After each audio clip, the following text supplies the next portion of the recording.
Hey guys, Engineer Pat 5290 coming to you with a very small unboxing video tonight. We're going to go ahead and open up and see what's in the mystery box. First one of these I've done in a pretty long time. Let's see here. Oh yeah. Dig in here and get it. Oh yeah.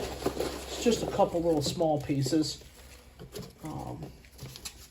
One of them is a kit, but I'll get to that one in just a moment. And we're going to go ahead and find where it's been taped. There's where it's been taped. Oh yeah, it is a weathered Delaware and Hudson hopper. Yeah, it looks like it's made by Atlas. Not sure on the brand, but on the actual name. But this looks pretty cool. It's actually custom weathered, and whoever did this did a really good job.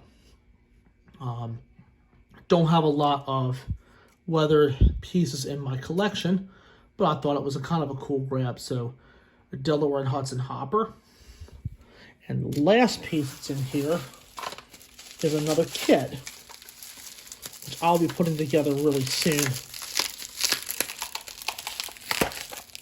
Okay.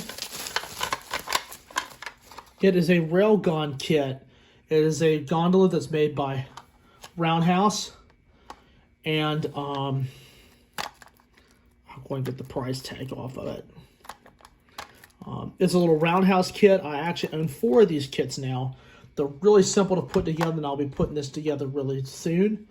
So that's what's it in the N-scale unboxing here. It's not much, but it is a couple cool little pieces, and I'll be able to put the D&H car behind Buster with the transition car on the rear of the train. So that's going to be pretty cool to see it in action. So with Buster set, that will be the only knuckle equipped car with the that will be on that train, because everything else is Rapido style, but that will be an exception too. So I've made the transition car and it is good to go.